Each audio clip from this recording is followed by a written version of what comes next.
इस पीसी में, चूँकि हमारे बीच में जिनके लिए ये पीसी यहाँ पर की गई है, माननीय विधायक जगदीश सोनकर जी जो 4 बार के लगातार विधायक हैं और 2 बार लगातार मछली शहर से चुनाव जीते हुए हैं। इस बार भी वो समाजवादी पार्टी के कैंडिडेट बनकर चुनाव मैदान में उतरने वाले हैं। उनके पुत्र मयंक सोनकर जी हमारे बीच में हैं। मैं चाहूँगा कि आप लोग उनसे सवाल करें। हमारे माननीय राष्ट्रीय अध्यक्ष अखिलेश जी के उनके कार्यकाल की इनकी जो निधि सूची है उसके हिसाब से उनके कार्यकाल में जितने भी कार्य हुए थे उतने कार्यों की सूची अगर आप देखें तो इस कार्यकाल में नहीं हुई है। ये सरकार बस धोखे और झूठ के अलावा इनका कुछ नहीं रहा।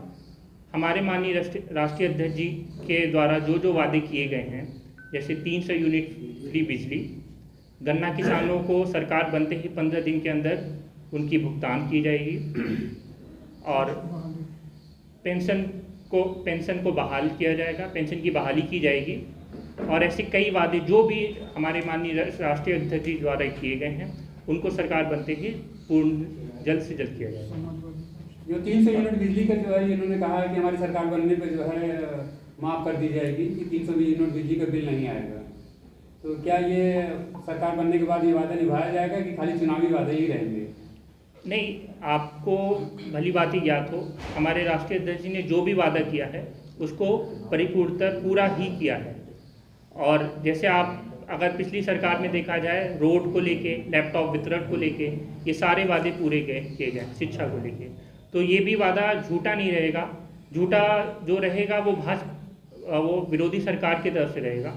हमारा यही रहेगा कि इस वादे को पूरी तरह से पूर्ण किया जाएगा।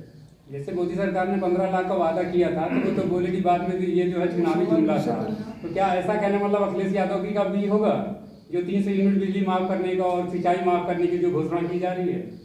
नहीं, उसका सवाल तो आप उनसे करें।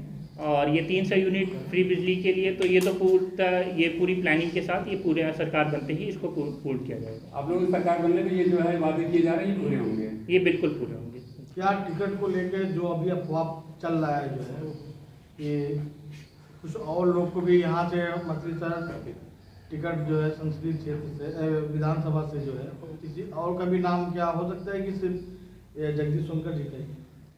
ये फैसला होगा उसको माना जाएगा और ये फैसला राष्ट्रीय अध्यक्ष जी लेंगे, तो हमें उस फैसले का इंतजार है। और जनता यहाँ की जो है आपसे थोड़ा रुष्ट है, ऐसा क्यों?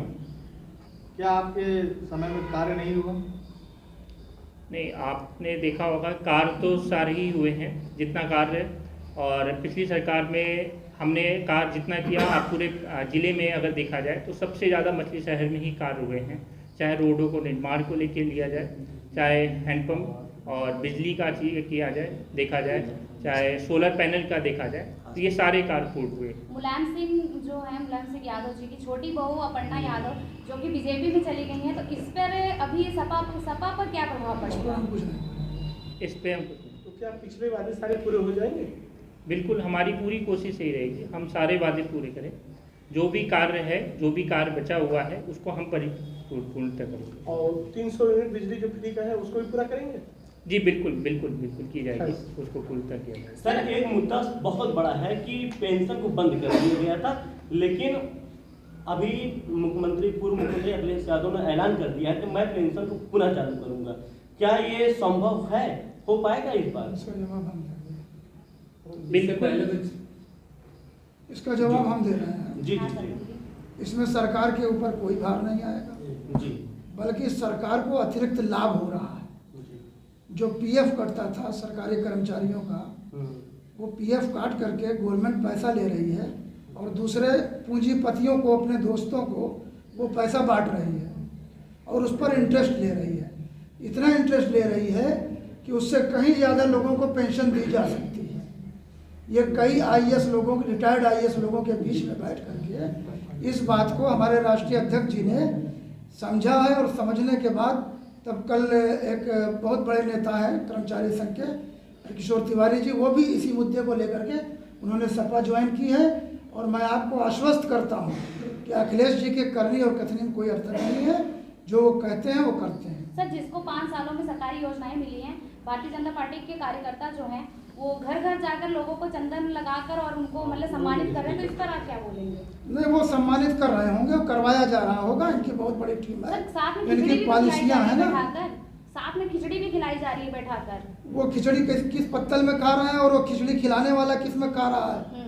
चुनाव के समय में उनको पत्तल याद आ रहा है। सर, एक दलित वो तो परिवार मुंह बना के खाना खा रहे थे, उसमें ऐसे जैसे मालूम हो रहा था कि उल्टी न निकल सर, उन्होंने एक वीडियो भी अपना एक वायरल हुआ था उनका कि वो पसीने की बदबू भी आती, तो उस पर क्या बोलेंगे आप? इसके पहले एक प्रोग्राम हुआ था कुशीनगर में, वहाँ पर तौलिया, सेंट, साबुन, ये सारे के सारे सामान दलित बस्ती में बंटवाए गए थे उनके प्रोग्राम से पहले, ताकि दलितों का पसीना उनकी नज़र में जो बदबूदार होता है हमारी नज़र में नहीं है।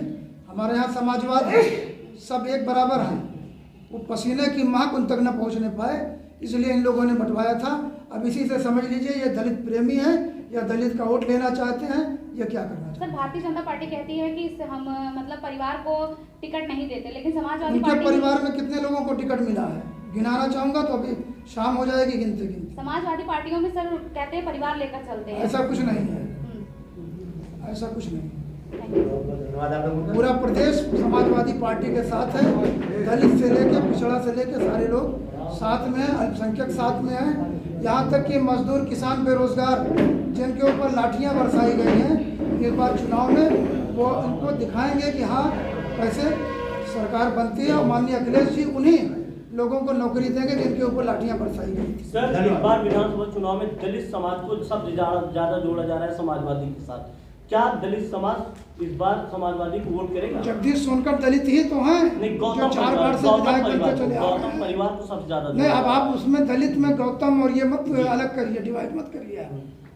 नहीं, दलित वो जगदीश सोनकर क्या है, दलित है ना? गौतम परिवार को सबसे ज्यादा जोड़ा जा रहा इस है। वक्त हमारे साथ 50% गौतम परिवार, ये सारे के सारे जुटे हुए हैं, पूरे प्रदेश की ये न्यूज़ है। सर, इस समय आप इतना जोर शोर से जो है चुनाव लड़ रहे हैं, तो इस बार जैसे मान लीजिए अगर बीजेपी सरकार बन जाती है, क्या फिर ये मुद्दा बनेगा ईवीएम मशीन खराब है या फॉल्ट है? ये तो जवाब आपको जनता ही देगी।